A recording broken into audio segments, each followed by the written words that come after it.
kasnya tuh berapa aja kemarin. Di debit berapa, di kredit berapa, nanti jumlahnya totalnya tuh nanti kita di debit berapa, di berapa nanti. Misalnya udah di debit, nanti punya di sini. Kalau di kredit nanti taruh di sini. Tergantung sisanya di mana.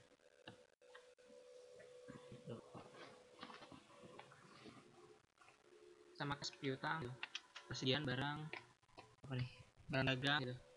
Jadi ini loh, yang angkanya depannya satu ini semuanya itu adalah harta kita yang ada depannya satu. Itu harta. Kalau dalam akuntansi namanya harta. Jadi yang depannya satu itu harta. Oke, bisa ya. Jadi kas, jadi kemarin udah kita kelompokkan tuh yang kas semuanya. Yang kas semuanya yang kemarin ada kita kelompokkan. Piutang usaha semuanya kelompokkan. Coba lihat dulu deh nama berapa ya.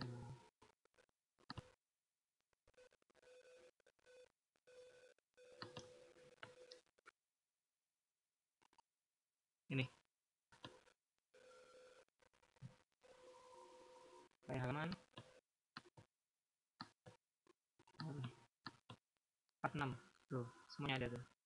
Misalnya utang usaha, ya kan, utang usaha kan. Waalaikumsalam, yang nggak apa mbak. Jadi kan utang usaha nih, kita lihat halaman 26 utang usaha. Utang usaha itu debitnya 5.700.000, kreditnya 20.300.000. Lebih gede mana? Lebih kredit kan, makanya ini dikurangin. Ini dikurangin nih.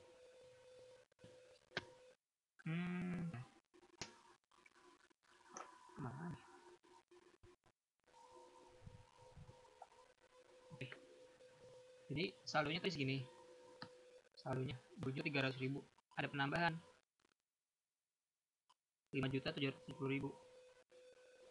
Jadinya 26.070.000. Nah, 26.070.000 dikurangi biar utang pengeluaran kas, utang yang dibayar dikurangi 20.300.000 sama dengan 5.770.000 juga. Nih, lihat utang usaha. Ini di debit atau di kredit? Di mana? Di kredit. Coba kita lihat halaman kemarin. Utang usaha nih, lihat di sini kan sama utang usahanya. Segitu. Jadi semua tinggal diurutkan saja berdasarkan huruf gini. Berdasarkan harta. Harta itu kan diawali dengan nomor 1. Jadi nomor itu ada nomor 1 nih. Di depan norek kan ada norek. Ada nomor 1. Ini adalah harta. Terus nomor 2. Nomor 2 itu apa? Utang.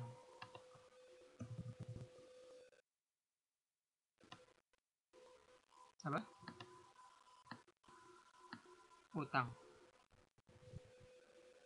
Nomor 2 itu utang.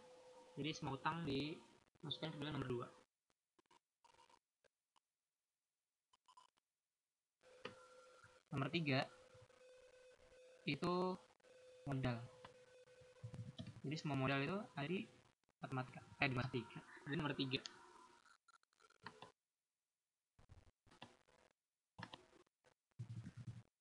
Modal, harta, utang, modal. Itu urutannya. Pertama harta, kedua utang, ketiga modal. Keempat apa? Penjualan atau pendapatan. Pokoknya semua pendapatan tuh masuknya ke dalam nomor 4. Jadi nomor 4 itu bisa penjualan, bisa pendapatan. Pokoknya semua yang menghasilkan kas, maksudnya transaksi kas ke dalam kantong kita, itu namanya semua masuk ke dalam nomor 4. Penjualan atau pendapatan. Namanya sama.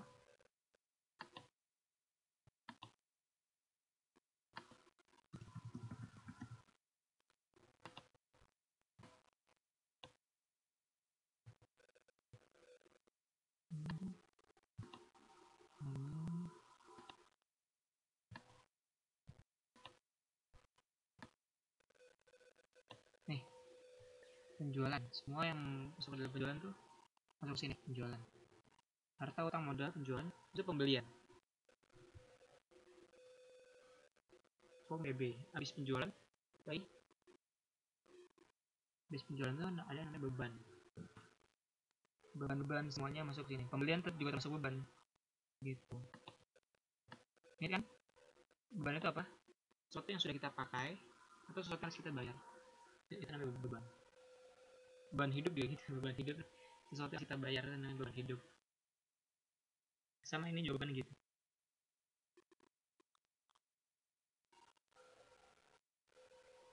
Jadi beban listrik, beban sewa, beban toko, beban hidup juga kan. Jadi semuanya masuk ke sini. Beban.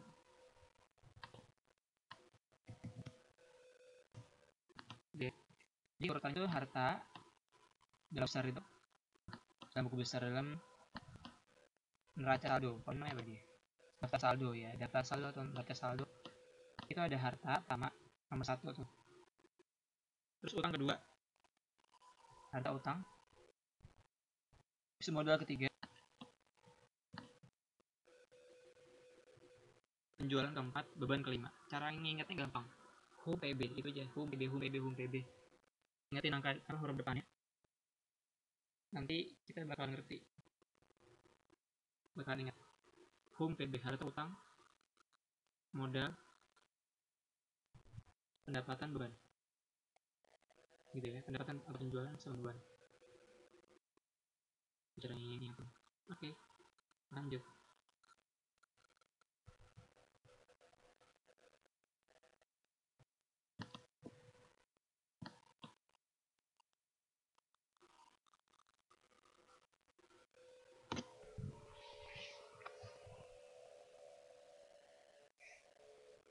Tadi itu daftar saldo atau neraca saldo namanya. Oke. Terus namanya apa nih? Oh ya, jurnal penyesuaian. Kita dulu pernah belajar jurnal penyesuaian juga kan? Apa tujuan dari jurnal penyesuaian? Masih ingat? Jadi jurnal penyesuaian itu adalah menyesuaikan semua akun-akun atau catatan kita yang sebenarnya harus kita sesuaikan. Misalkan harus sewa itu harus sudah habis bulan depan gitu. Tapi kita masih catat sebagai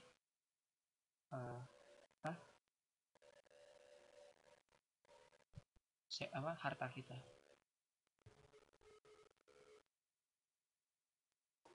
Bentar dulu ada yang harus dihubungi.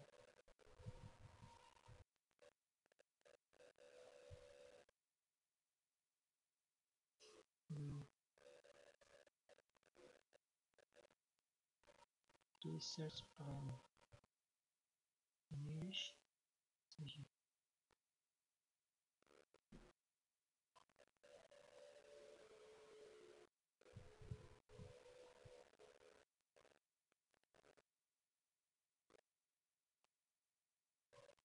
Oke, udah.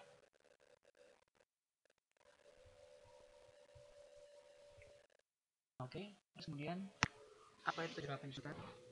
Ya, ini menyesuaikan harta kita. Jadi misalkan gini, kita punya peralatan senilai 5 juta di awal periode atau di bulan Januari. Kita punya peralatan senilai 5 juta di bulan Januari. Kalau kita nggak sesuaikan, nanti sampai bulan Desember akhir tahun tetap 5 juta gitu. Jadi kita nggak sesuaikan. Maksudnya kita nggak mengubah itu sesuai dengan kondisi yang benarnya gitu. Misalkan kita punya apa lagi, kita ngontrak nih, kita punya toko, kita sewa kantor tuh buat setahun, tapi mulainya dari bulan September. Kita mulai dari bulan September, kita udah bayar duluan di awal untuk selama 1 tahun, untuk pembayaran selama 1 tahun. Kita udah nyewa kantor selama 1 tahun. Nah, mulai dari bulan September. Nah, penyesuaian itu dilakukan di akhir tahun, tanggal 31 Desember. Jadi dari bulan September ke Desember berapa bulan? September, Oktober, November, Desember, 4 bulan. Nah, 4 bulan ini kita sesuaikan nanti. Jadi kita udah bayar berapa? Misalnya kita bayar itu 12 juta. Jadi sebulan sejuta. Nah, kita harus mengurangi sebesar 4 juta. dari apa yang kita udah bayar ke pemilik kantor gitu. Jadi 4 juta itu kita kurangkan dari catatan kita gitu. Jadi disesuaikan gitu. Karena kan kita sewanya 1 tahun, kita udah per bulan, kita harus sesuaikan sama 4 bulan itu. Iya Mbak Nana makanya harus pakai buku sendiri, jadi biar lebih kelihatan jelas gitu. Jadi saya tadi udah yakin teman-teman udah harus pakai bukunya sendiri gitu ya. Ada bukunya kan Mbak Nana, buku halaman, nah itu kita bukunya halaman 52.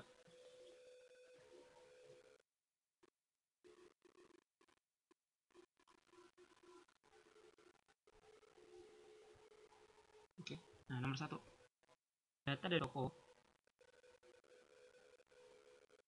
Ada di laptop ya, apa malah bagus, bisa lihat di laptop ini juga apa.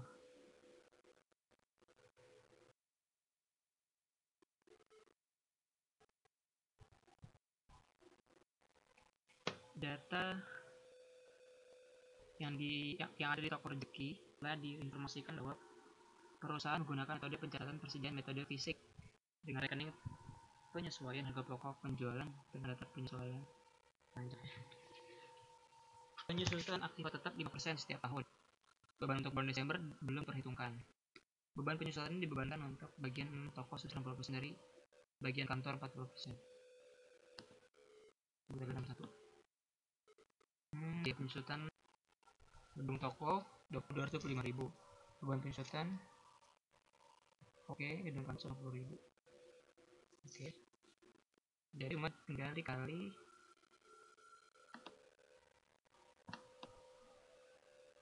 60% dan 40%.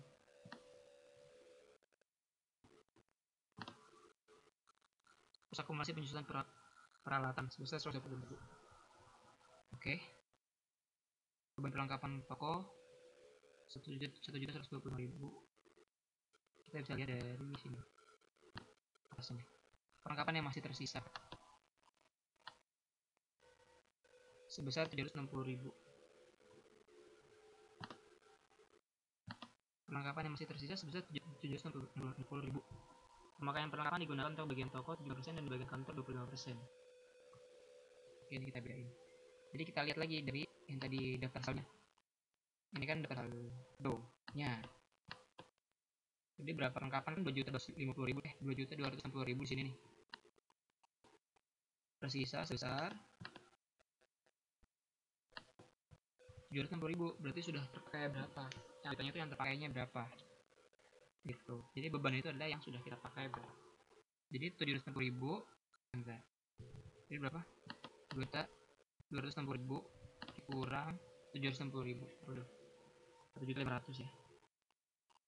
1.500.000 itu yang sudah apa bebannya. 1.500.000 kan ini di toko dia dipakai 75%. Di kantor 25%. Berarti kita tinggal dikali aja. Tadi berapa? 1.500.000 kan? 1.500.000 kali berapa persen?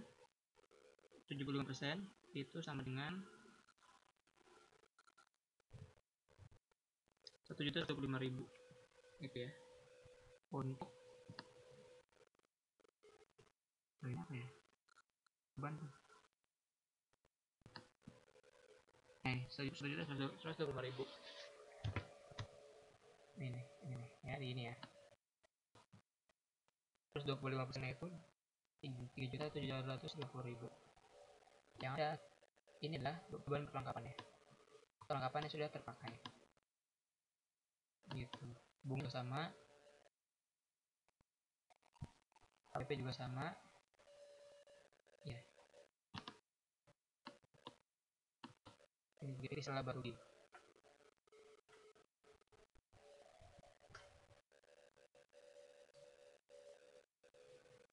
Jika dia menggunakan metode pencatatan persediaan metode fisik, artinya apa? Tiap akhir periode atau tiap tahun dia di audit, diperiksa ke gudang masing-masing. Dia memeriksa ke gudangnya, jumlah persediaan ada berapa, jumlah barang yang tersisa ada berapa, itu di sana. Pencatatannya jadi gini. Ini sedianya kayak apa, jurnal penyesuaian jadi kayak gini.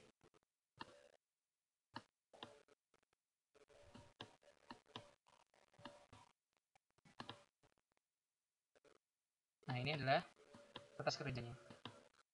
Jadi yang tadi neraca saldo itu, yang daftar saldo tuh ini semua nih. Yang saya bilang neraca saldo yang tadi, harta, utang, modal, pendapatan, beban, hum, PB yang tadi ininya. Terus penyesuaiannya yang tadi dibuat tuh ini. Tadi kita bahas sekilas tuh ini.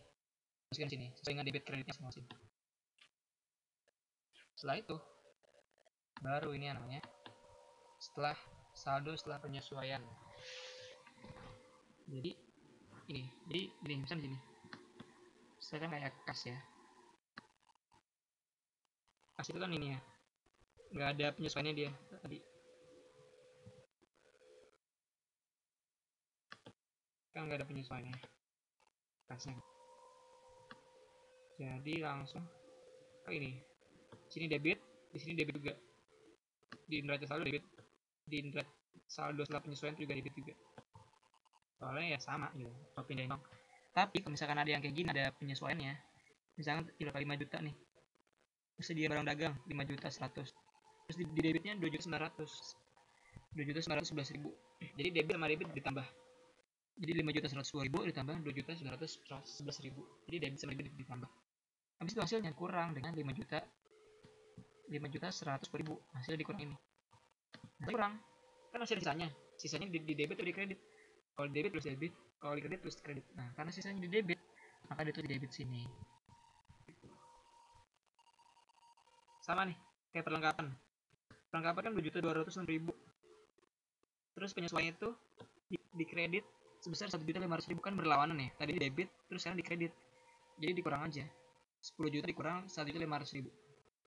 Berapa? 760.000.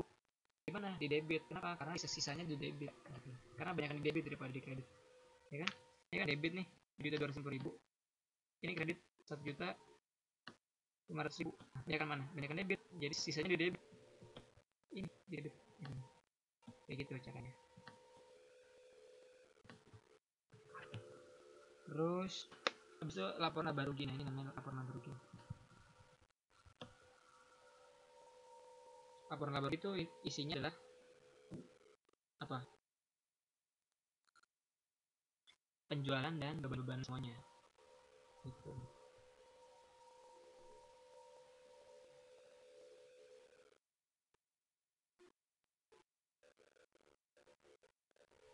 Ini penjualan, barang beban semuanya.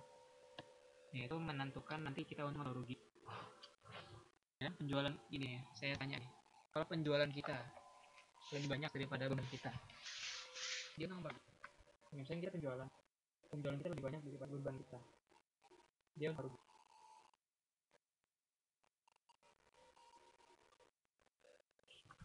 Yang tahu? Contoh nih. Terus nih. Penjualannya, dia penjualan atau bahasa kitanya pendapatannya lebih banyak daripada bebannya, jadi dia untung betul ya mbak Sriuji. Tapi kalau dia kalau dia pendapatannya lebih sedikit daripada beban, jadi dia rugi. Ingat ya, pendapatan itu kan kayak penghasilan kita, beban adalah sesuatu yang harus kita bayar. Jadi kalau sesuatu yang harus kita bayar lebih besar daripada penghasilan kita, maka rugi. Jungkir balik ya, betul juga. Jadi ingat, jadi pendapatan lebih besar dari beban, maka dia adalah untung. Tapi kalau pendapatannya lebih kecil daripada bebannya, maka dia rugi.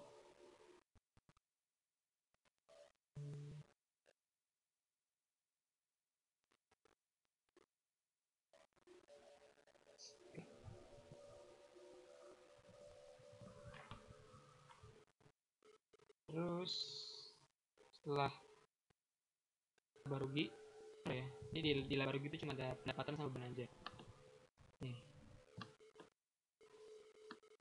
namanya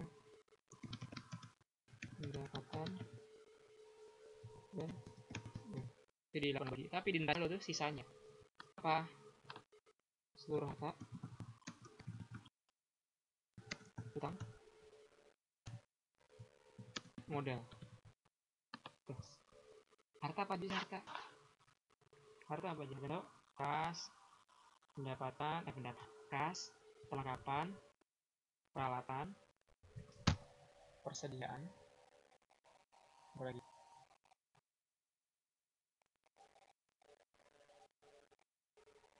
Ada harta itu kas, pendapatan, peralatan, kas, peralatan, perlengkapan, kemudian piutang, persediaan, pokoknya tuh. Terus utang utang usaha, utang bank, dan lain-lain. Utang. Terus modal modal biasanya cuma modal aja, cuma prefer paling gitu. Jadi sisanya dimasukkan ke semuanya. Ini berusaha untuk ngertiin ya. Kalau nggak ngerti, ngertiin aja. Oke. Nah, laporan keuangan, kita belajar tentang laporan keuangan. Apa itu laporan keuangan?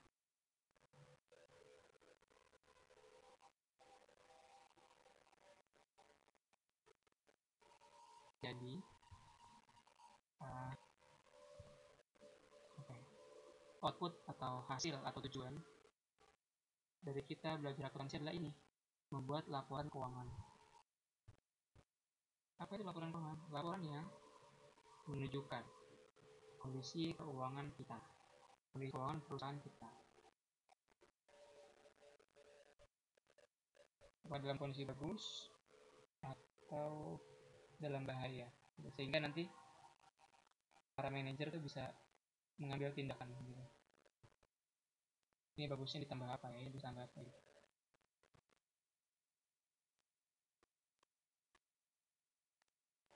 Jadi laporan keuangan tuh intinya itu menggambarkan kondisi keuangan gitu. Ya kalau perusahaan kecil mah nggak perlu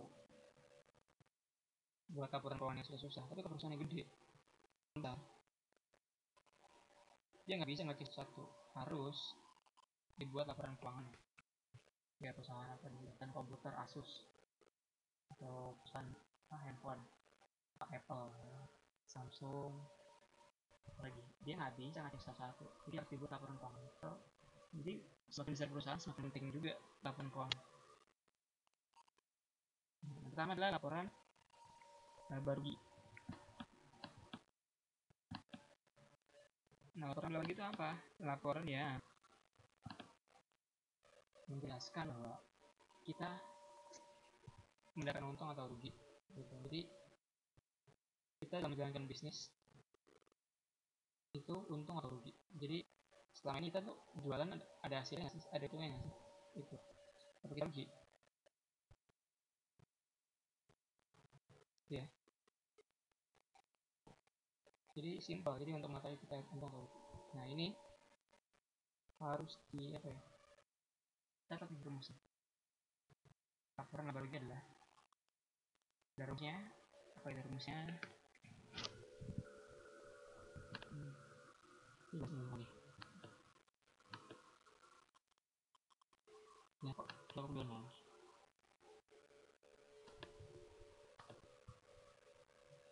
Oke, ini nih halaman 39.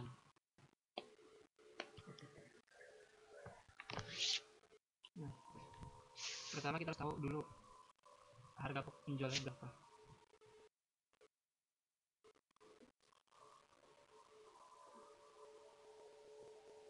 Jadi penjualan kita berapa nih, terus kemudian retur penjualan. Tahu nggak retur itu apa? Retur masih ada jelasin. Nah, retur itu ketika kita mengembalikan. Retur itu dari kata return itu kembali. Nah, retur penjualan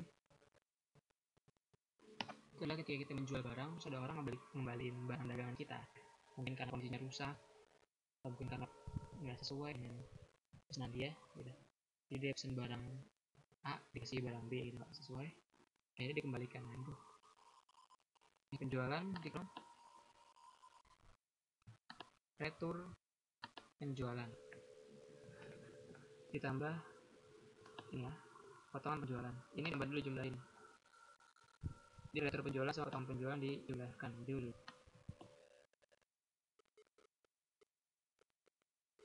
Habis itu sama dengan jumlah retur dari potongan penjualan ini dikurangin.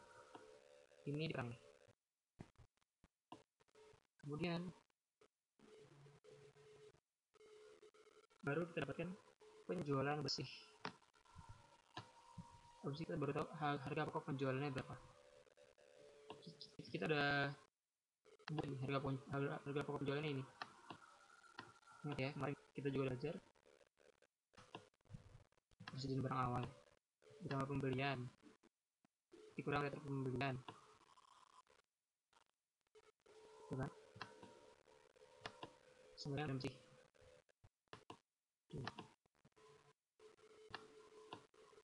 Habis itu barang yang tersedia untuk dijual, habis itu persediaan akhir. Ini rumusnya kemarin. Jadi intinya sih HP itu adalah persediaan awal ditambah pembelian dikurang persediaan akhir.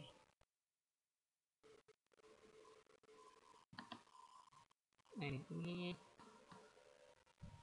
kita dapat HPP nya berapa kan ini? Bisa dapat laba bruto. Ingat bruto. Betul, laba ini dikurang dengan semua beban. Jadi beban ada banyak, beban pemasaran, beban telepon, beban sewa, beban toko, beban apa lagi? Beban gaji, semua beban-beban.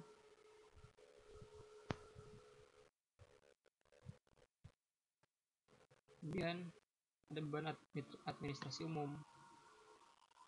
Ini intinya ini beban juga, beban soal kita bayar.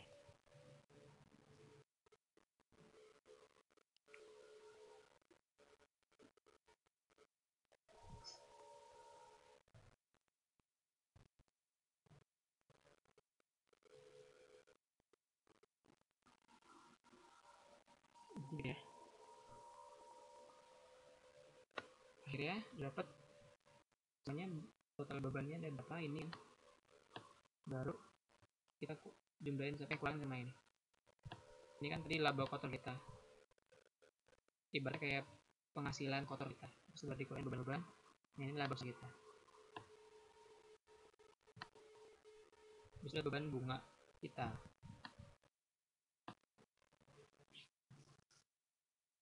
Nah ini intinya semua penghasilan dikurang beban. Nah ini adalah laba bersih kita, laba yang kita punya 1.010.600.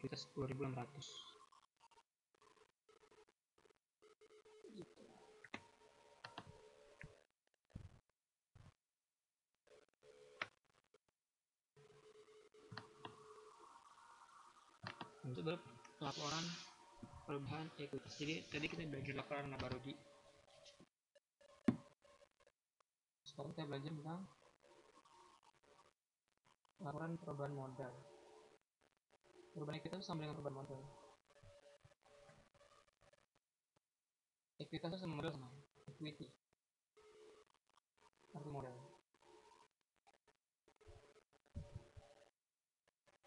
Jadi modal kita itu berubah.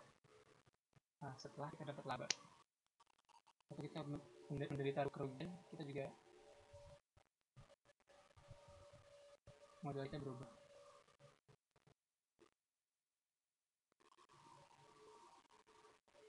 Jadi gimana rumusnya? Pertama adalah modal awal kita tadi berapa? Modal awal itu adalah modal yang di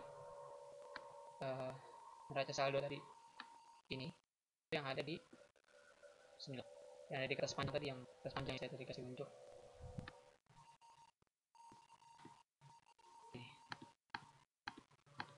Nah, di atas ini modalnya berapa tuh? Modalnya berapa? Ini kan 110 juta. Ish, apa ya? 100 juta, 100 juta ya, 100 juta. Ditambah labanya, tambah untung kita tadi berapa? Untungnya itu tadi kita lihat di sini. Ini di sini untungnya nih. Terus ini. Terus ini kemudian modal akhir. Oke, sebenarnya kita dapat kita sampai sini. Ini namanya adalah laporan perubahan modal. Nah itu jadi ini ya, sudah belajar laporan rugi sama laporan perubahan. Selanjutnya kita belajar laporan arus kas.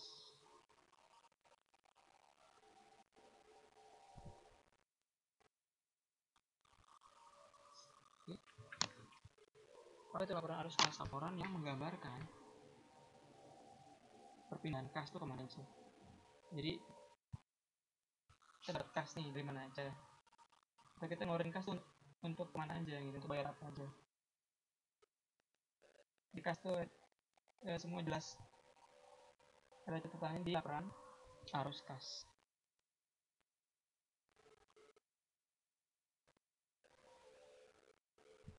Oke. Nah, arus kas itu kita lihat. Arus kas itu ada 3 bagian. Pertama adalah arus dari aktivitas operasi. Jadi kita terima dari pelanggan berapa, habis itu kita bayar ke pemasok berapa. Terus harus dari aktivitas investasi nggak ada tadi ya. Terus, dari financing juga nggak ada, dari pendanaan juga nggak ada gitu. Jadi cuma dari aktivitas operasi aja. Jadi 25 juta 099. Nah ini harus sama dengan kas yang ada di ini, kas yang ada ini, kasnya sama nih, bersama. Ini boleh 25 berapa?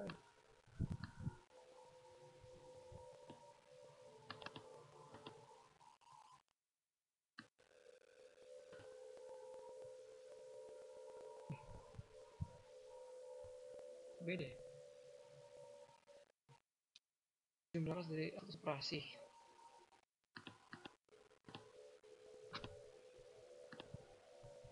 Harusnya harus sama ya. Beda ya?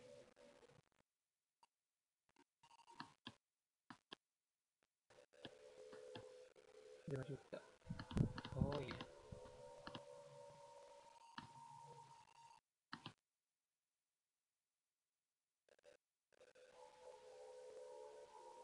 $25 juta kan, ini juga 25 12. Tidak apa, tinggalin aja.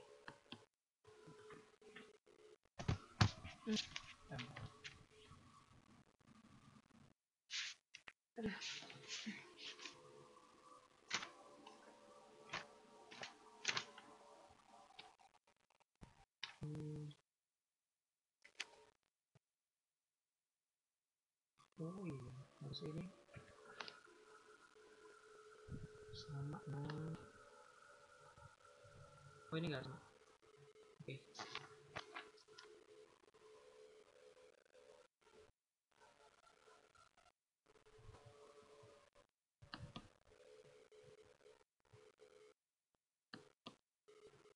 Nih, kenapa masuk aja.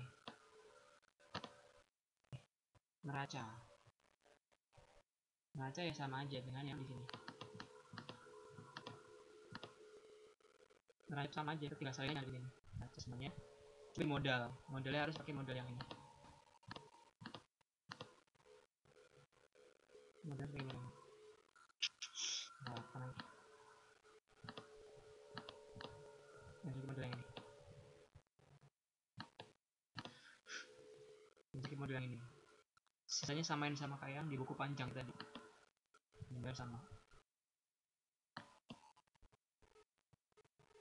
Modal sama.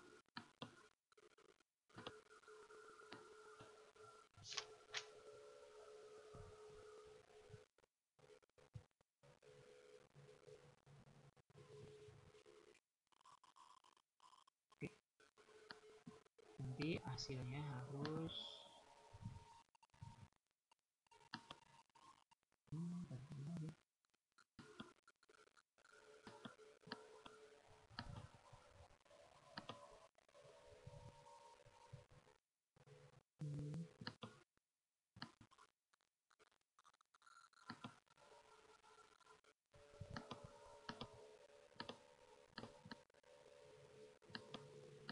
nah ini hasilnya harus sama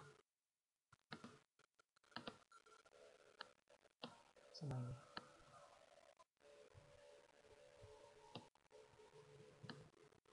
Harus balance, harus sama, nggak boleh beda. Jadi berarti kan salah. Oke. Endingnya di sini akuntansi, nggak boleh salah di sini. Kalau di sini nggak sama berarti kita banyak yang salah. Harus sama.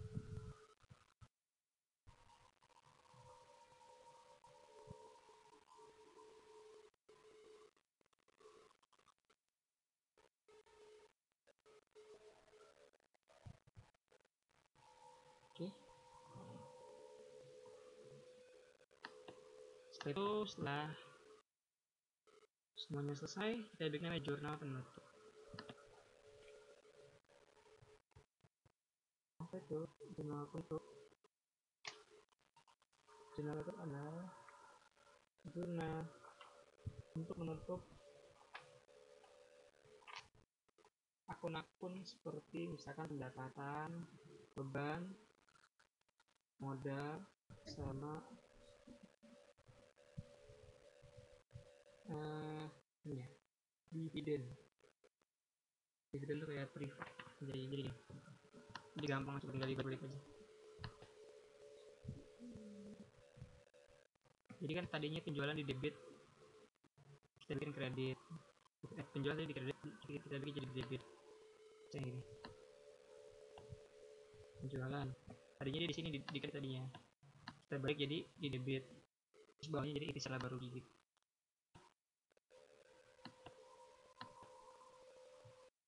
Terus beban kan tadinya di debit, beban itu tadi semuanya di debit. Sekarang kita bikin jadi di kredit. Ini beban adalah kalau penjualan segala macam.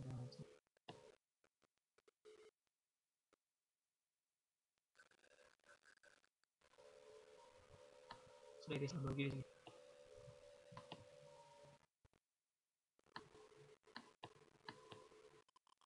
So, ini modal, menutup modal. Jadi jurnal penutup itu menutup modal juga, menutup beban juga, menutup tadi penjualan juga.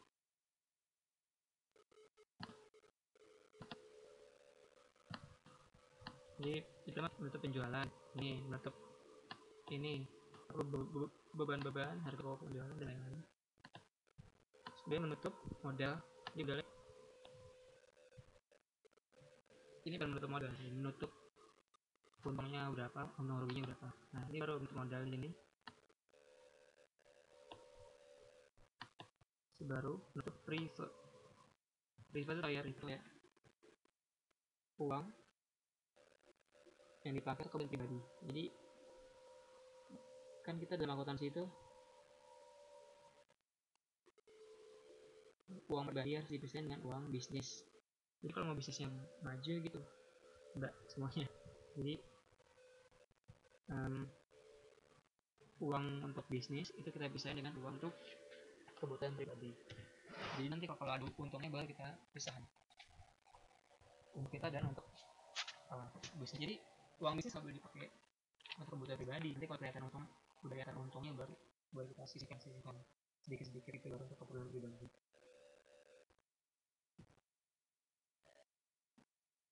Gitu ya. Jadi privat itu adalah ketika uang pribadi, uang perusahaan dipakai untuk keperluan pribadi. Dengan privat.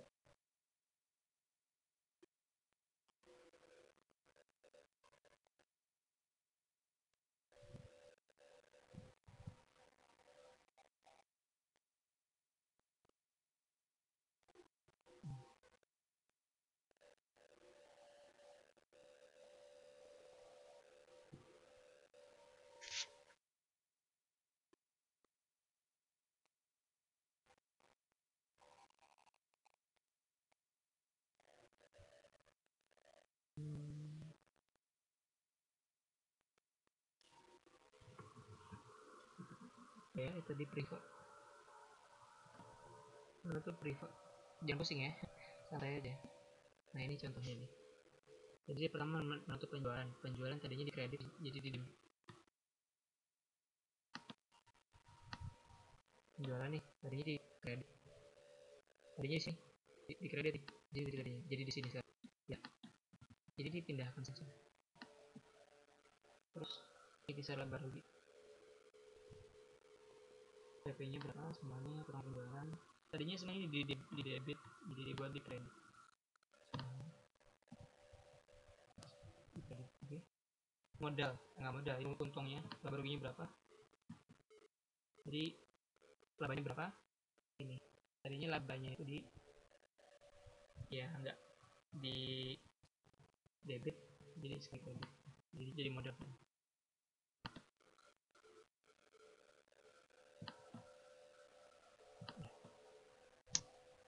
Udah selesai jurnal penutup.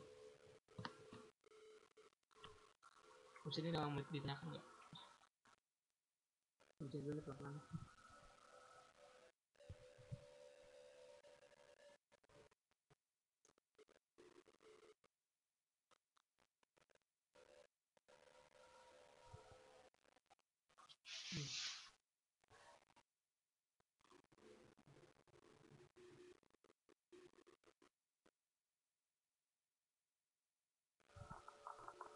Yang ditanyakan dulu.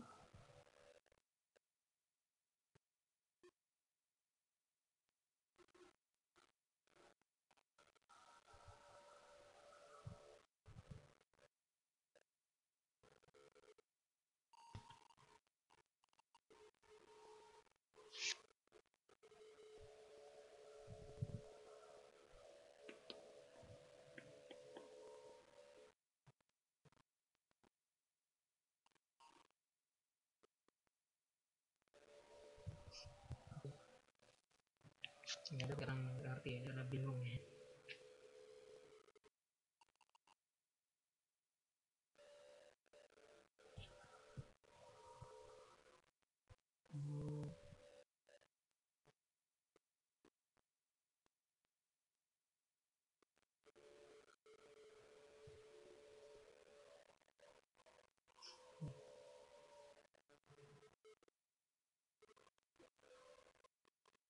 Oke, jurnal penutup.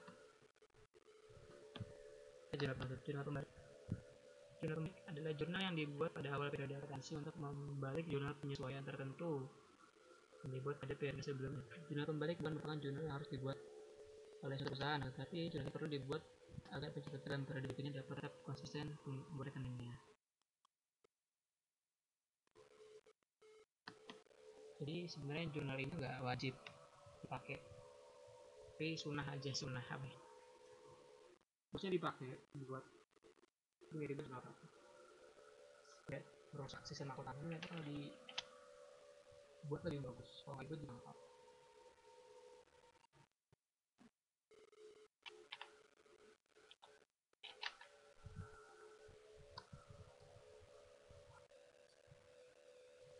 Beban yang masih harus dibayar itu perlu dibalik. Beban yang dibayar di mana? Di muka apabila beban tersebut pada saat pasang dalam rekening beban. Jabatan yang masih harus. Contoh pada jurnal penyesuaian tentang bunga atas hutang bank dibayar toko dikit sebesar 5.000. Iya, oke. Ini utang bunga pada beban. Ini utang bunga pada beban.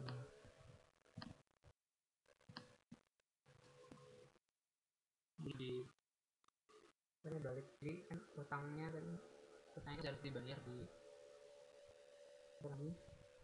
di periode lalu, tapi kita sesuaikan, jadi harus dibalik lagi jurnalnya biar nanti bisa dibayar.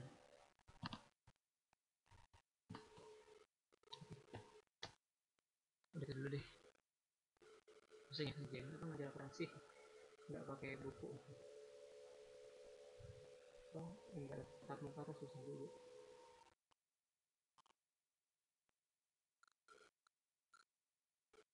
Jadi yang mau ada di sini yang penting bisa jurnal-jurnalan, maksudnya harta apa aja, utang modal apa aja, terus di debit kredit ngerti kita pakai kapan dipakai debit, kapan dipakai kredit, kalau bertambah debit atau berkurang di kredit, itu yang kita keluar di UN. Beginian sih sebenarnya jarang.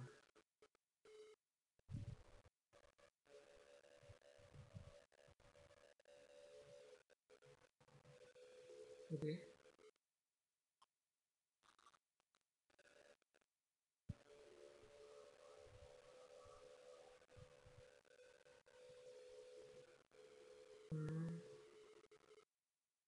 Ada yang mau ditanyakan lagi terakhir?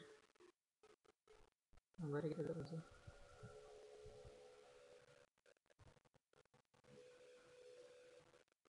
Kalau nggak tahu tetap sendiri ya. Nanti belajar soal-soalnya. Oh iya, bisa kemungkinan nanti guru ekonomi diganti, bukan saya lagi. Saya udah kelebihan jam mengajar, jadi saya udah mengajar angkatan lain juga udah banyak, jadi aturannya kalau orang tuh nggak boleh lebih dari berapa jam ngajar ya. Jadi saya udah kelebihan mengajar, jadi harus diganti sama orang sepertinya. Nah, belum tahu, saya belum ada yang pasti, saya belum ada yang bisa ajar akuntansi, belum ada yang sanggup katanya.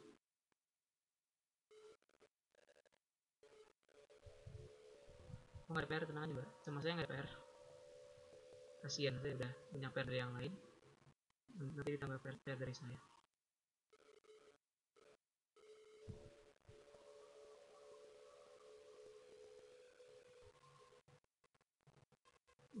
Yang bertanyakan soal pelajaran?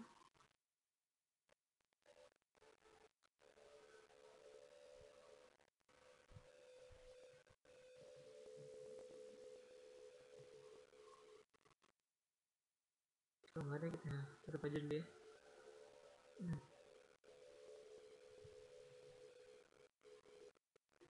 Kita cukup dengan pesan tanggal. Terima kasih, nanti videonya saya upload. Subhanallahu wa bihamdihi asyhadu an la ilaha illa anta. Terima kasih, selamat beristirahat. Sampai jumpa minggu depan. Assalamualaikum warahmatullahi wabarakatuh.